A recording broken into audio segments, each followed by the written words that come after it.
आप सभी भक्तों का मेरे YouTube चैनल राधे कृष्ण में हार्दिक स्वागत। दिन बृहस्पतिवार, तारीख 11 सितंबर 2024, गुरुवार। व्रत कथा।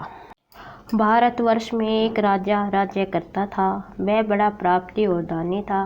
वह नित्य गरीबों और ब्राह्मणों की सहायता करता था। यह बात उसकी रानी को अच्छी नहीं लगती थी। वह न ही गरीबों को दान देती, न ही भगवान का पूजन करती और राजा को भी दान देने से मना किया करती थी। एक दिन राजा शिकार खेलने वन को गए हुए थे तो रानी महल में अकेली थी। उसी समय बृहस्पति देव साधु के वेश में राजा के महल में भिक्षा के लिए गए और भिक्षा मांगी। रानी ने भिक्षा देने से इनकार किया और कहा, हे साधु महाराज, मैं तो दान पुण्य से तंग आ गई हूँ। मेरा पति तो सारा धन लुटाता रहता है।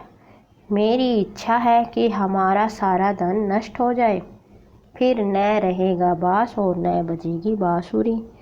साधु ने कहा, देवी तुम तो बड़ी अजीब हो। संतान और धन तो सभी चाहते हैं, पुत्र और लक्ष्मी तो पापी के घर भी होने चाहिए। यदि तुम्हारे पास अधिक धन है तो भूखों को भोजन दो, प्यासों के लिए प्याऊ बनवाओ, मुसाफिरों के लिए धर्मशाला खुलवाओ। जो निर्धन अपनी कंवारी कन्याओं का विवाह नहीं करा सकते, उनका विवाह करा दो। ऐसे और कई काम हैं जिनके करने से तुम्हारा यश लोक परलोक में फैलेगा। परंतु रानी पर उपदेश का कोई प्रभाव न पड़ा। वह बोली, महाराज आप मुझे कुछ न समझाइए। मैं ऐसा धन नहीं चाहती जो हर जगह बांटती फिरूं। साधु ने उत्तर दिया, यदि तुम्हारी ऐसी इच्छा है तो तथास्तु। तुम ऐसा करना कि बृहस्पतिवार को घर लीपकर पीली मिट्टी से अपना सिर धोकर स्नान करना, भट्टी चढ़ाकर कपड़ा धोना। ऐसा करने से आपका सारा धन नष्ट हो जाएगा। इतना कहकर वह साधु महाराज वहाँ से आलोप हो गए। जैसे वह साधु कहकर गया था, रानी ने वैसा ही किया। 6 बृहस्पतिवार ही बीते थे कि उसका समस्त धन नष्ट हो गया। भोजन के लिए दोनों तरसने लगे, संसारिक भोगों से दुखी रहने लगे। तब वह राजा रानी से कहने लगा कि तुम यहाँ पर रहो, मैं दूसरे देश जाऊँगा, क्योंकि यहाँ पे सभी मनुष्य जानते हैं, इसलिए कोई कार्य भी नहीं कर सकता।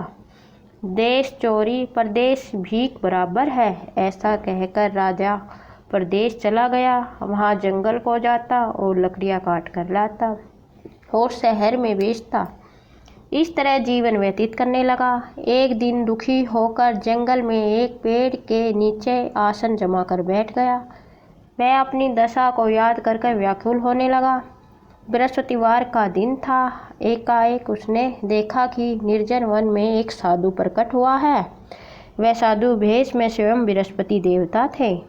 लकड़हारे के सामने आकर बोले, हे लकड़हारे, इस सुनसान जंगल में तू चिंता मगन क्यों बैठा है?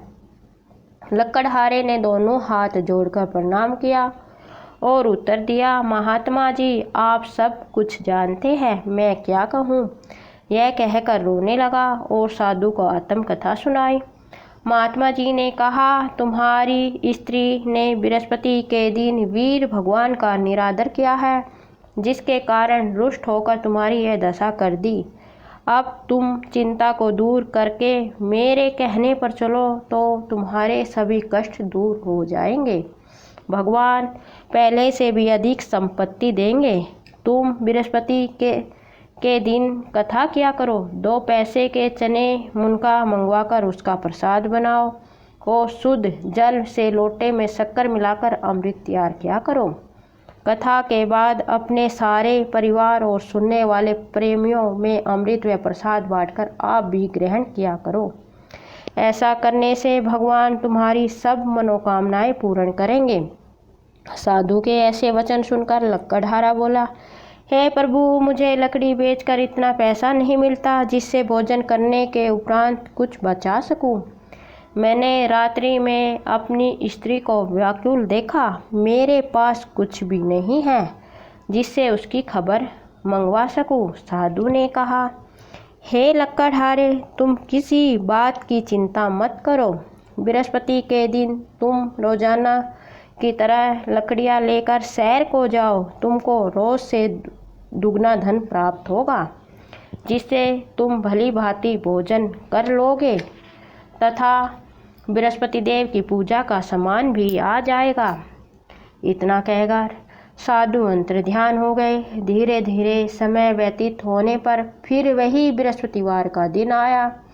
लकड़हारा जंगल से लकड़ी काटकर किसी भी शहर में बेचने गया। उसे उस दिन और अधिक धन पैसा मिला। राजा ने चना गुड़ आदि लाकर गुरुवार का व्रत किया। उस दिन से उसके सभी क्लेश दूर हुए। परंतु जब दोबारा गुरुवार का दिन आया तो बृहस्पतिवार का व्रत करना भूल गया। इस कारण बृहस्पति देव भगवान नाराज हो गए। उस दिन से उस नगर के राजा ने विशाल यज्ञ का आयोजन किया तथा शहर में यह घोषणा करा दी कि कोई भी मनुष्य अपने घर में भोजन न बनवावे, न आग जलावे। समस्त जनता मेरे यहाँ भोजन करने आवे। इस आज्ञा को जो न मानेगा उसके लिए फांसी की सजा दी जाएगी।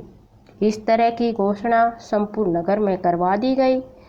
राजा की आज्ञा अनुसार शहर के सभी लोग भोजन करने गए, लेकिन लकड़हारा कुछ देर से पहुंचा, इसलिए राजा उसको अपने साथ घर लिवा ले गए और ले जाकर भोजन करा रहे थे तो रानी की दृष्टि उस खुट्टी पर पड़ी जिस पर उसका हार लटका हुआ था। वह उसे वहाँ दिखाई नहीं दिया। रानी ने निश्चय किया कि मेरा हार इस मनुष्य ने ही चुराया है। उसी समय सैनिकों को बुलाकर उसको जेल खाने में डलवा दिया गया। जब लकड़हारा जेल खाने में पड़ गया और बहुत दुखी होकर विचार करने लगा, न जाने कौन से पूर्व जन्म के कर्म से मुझे यह दुख प्राप्त हुआ है, और उसी साधु को याद करने लगा जो कि जंगल में मिला था। उसी समय तत्काल बृहस्पति देव साधु के रूप में प्रकट हो और उसकी दशा को देखकर कहने लगे, अरे मूर्ख, तू बृहस्पति देव की कथा नहीं करी, इस कारण तुझे यह दुख प्राप्त हुआ है। अब चिंता मत कर। बृहस्पति के दिन जेल खाने के दरवाजे पर 4 पैसे पड़े मिलेंगे। उनसे तुम बृहस्पति देव की पूजा करना, तेरे सभी कष्ट दूर हो जाएंगे। बृहस्पति के रोज उसे 4 पैसे मिले। लकड़हारे ने कथा कही। उसी रात्रि को बृहस्पति देव ने उस नगर के राजा को सपने में कहा, हे राजा, तुमने जिस आदमी को जेल खाने में बंद कर दिया है वह निर्दोष है, वह राजा है, उसे छोड़ देना। रानी का हार उसी खुट्टी पर लटका है। अगर तू ऐसा नहीं करेगा तो मैं तेरे राज्य को नष्ट कर दूंगा। इस तरह रात्रि के सपने को देखकर राजा प्रातःकाल उठा और खुट्टी पर हार देखकर लकड़हारे को बुलाकर माफ़ी मांगी तथा लकड़हारे को योग्य सुंदर वस्त्र आभूषण देकर विदा किया तथा बृहस्पति देव की आज्ञा अनुसार लकड़हारा अपने नगर को चल दिया। राजा जब अपने नगर के निकट पहुंचा तो उसे बड़ा आश्चर्य हुआ। नगर में पहले से भी अधिक बाग, तालाब और कुएं तथा बहुत सी धर्मशाला, मंदिर आदि बन गए। राजा ने पूछा, यह किसका बाग है और धर्मशाला है? तब नगर के सब लोग कहने लगे, यह सब रानी और बांदी के हैं। तो राजा को आश्चर्य हुआ और गुस्सा भी आया।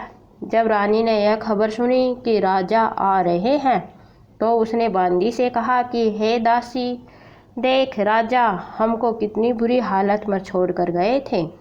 हमारी ऐसी हालत देखकर वह लौट न जाए, इसलिए तू दरवाजे पर खड़ी हो जा।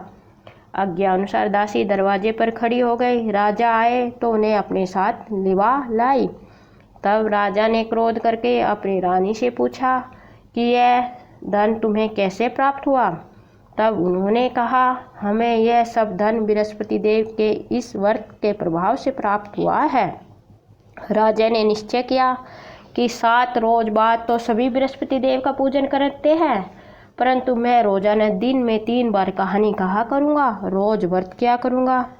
अब तो हर समय राजा के दुपट्टे में चने की दाल बंधी रहती, दिन में 3 बार कहानी कहता। एक रोज राजा ने विचार किया, चलो अपनी बहन के यहाँ हो आवे। इस तरह निश्चय कर राजा घोड़े पर सवार हो अपनी बहन के यहाँ चलने लगा। मार्ग में उसने देखा कि कुछ आदमी एक मुर्दे को लिए जा रहे हैं। उन्हें रोककर राजा कहने लगा, अरे भाइयों, मेरे बृहस्पति देव की कहानी सुन लो।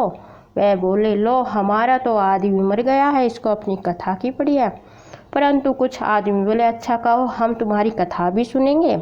राजा ने दाल निकाली और जब कथा आधी हुई तो मुर्दा हिलने लगा, और जब कथा समाप्त हो गई तो राम राम करके मनुष्य उठकर खड़ा हो गया। आगे मार्ग में उसे एक किसान खेत में हल चलाता मिला। राजा ने उसे देखा और उससे बोला, अरे भैया, तुम मेरी बृहस्पतिवार की कथा सुन लो। किसान बोला, जब तक मैं तेरी कथा सुनूंगा तब तक 4 हैरियाँ जोत लूँगा। जा अपनी कथा किसी और को ही सुनाना। इस तरह राजा आगे चलने लगा। राजा के हटते ही बैल पछाड़ खाकर गिर गए। उसके पेट में बड़ी जोर से दर्द होने लगा। उस समय उसकी माँ रोटी लेकर आए। उसने जब यह देखा तो अपने पुत्र से सब हाल पूछा और बेटे ने सभी हाल कह दिया। तो बुढ़िया दौड़ी दौड़ी उस घुड़सवार के पास गई और उससे बोली कि मैं तेरी कथा सुनूंगी, तू अपनी कथा मेरे खेत में चलकर ही कहना। राजा ने बुढ़िया के खेत में जाकर कथा कही, जिसके सुनते ही बैल उठ खड़े हुए तथा किसान के पेट का दर्द बंद हो गया। राजा अपनी बहन के घर पहुंचा। बहन ने भाई की खूब मेहमानी की। दूसरे रोज प्रातःकाल राजा जागा तो वह देखने लगा कि सब लोग भोजन कर रहे हैं। राजा ने अपनी बहन से कहा, ऐसा कोई मनुष्य है जिसने भोजन नहीं किया हो, जो मेरे बृहस्पतिवार की कथा सुन ले। बहन बोली, हे भैया, ये देश ऐसा ही है। पहले यहाँ के लोग भोजन करते हैं, बाद में अन्य काम करते हैं। अगर कोई पड़ोस में हो तो मैं देख आऊँ। वह ऐसा कहकर देखने चली गई, परंतु उसे कोई भी ऐसा व्यक्ति नहीं मिला जिसने भोजन न किया हो। अतः वह एक कुम्हार के घर गई, जिसका लड़का बीमार था। उसे मालूम हुआ कि उनके यहाँ 3 रोज से किसी ने भोजन नहीं किया है। रानी ने अपने भाई की कथा सुनने के लिए कुम्हार से कहा। वह तैयार हो गया। राजा ने जाकर बृहस्पतिवार की कथा कही, जिसको सुनकर उसका लड़का ठीक हो गया। अब तो राजा की प्रशंसा होने लगी। एक रोज राजा अपनी बहन के से कहा कि हे बहन, हम अपने घर को जाएंगे, तुम भी तैयार हो जाओ। राजा की बहन ने कहा, हाँ भैया, मैं अपनी सास से पूछ लेती हूँ। सास ने कहा, हाँ चली जा, परंतु अपने लड़कों को मत ले जाना, क्योंकि तेरे भाई के कोई औलाद नहीं है। बहन ने अपने भैया से कहा कि हे भैया, मैं तो चलूँगी, कोई बालक नहीं जाएगा। राजा बोला, जब कोई बालक ही नहीं चलेगा तब तुम क्या करोगे। बड़े दुखी मन से राजा अपने नगर को लौट आया। राजा ने अपनी रानी से कहा कि हम निर्वंशी राजा है, हमारा मुंह देखने का धर्म नहीं है, कुछ भोजन आदि नहीं किया। रानी बोली, हे प्रभु, बृहस्पति देव ने हमें सब कुछ दिया है, हमें औलाद अवश्य ही देंगे। उसी रात को बृहस्पति देव ने राजा के सपने में कहा कि हे राजा, उठ, सभी सोच त्याग दे, तेरी रानी गर्भ से है। राजा को यह बात सुनकर बड़ी खुशी हुई।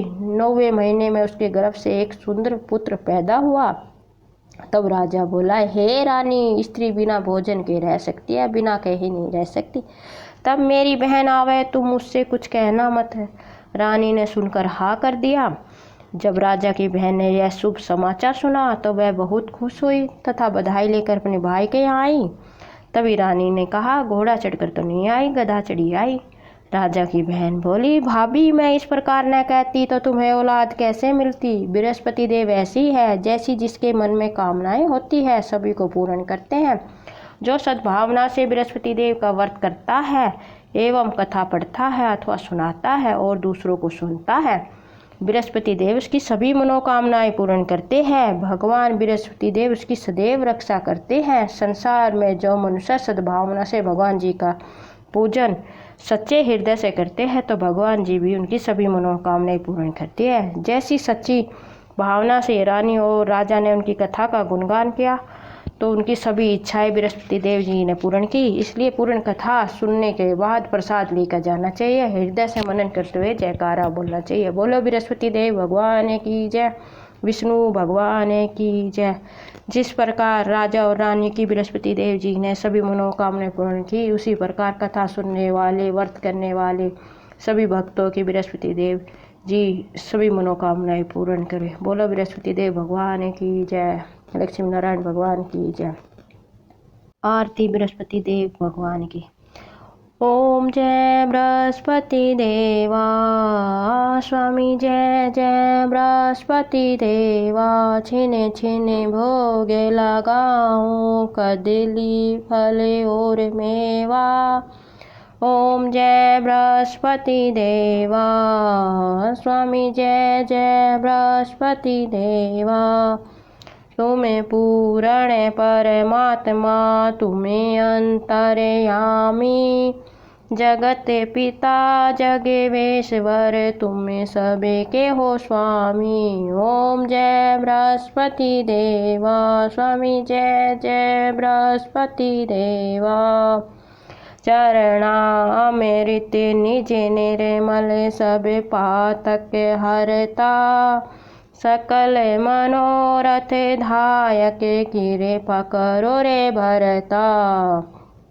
ओम जय बृहस्पति देवा स्वामी जय जय बृहस्पति देवा। तन मन धन अर्पण कर जो शरण पड़े। प्रभु पर कट तब हो कर आकर द्वार खड़े। ओम जय बृहस्पति देवा स्वामी जय जय बृहस्पति देवा। दीन दयाल दया निधि भगतन हितकारी। पाप दोष सब हरता भव बंधन हारी। ओम जय बृहस्पति देवा स्वामी जय जय बृहस्पति देवा।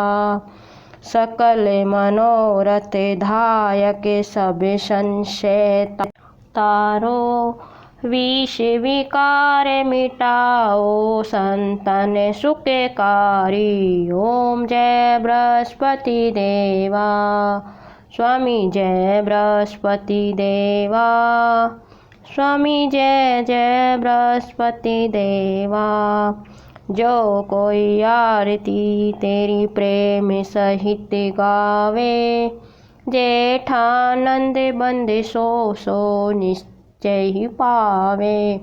ओम जय बृहस्पति देवा स्वामी जय जय बृहस्पति देवा।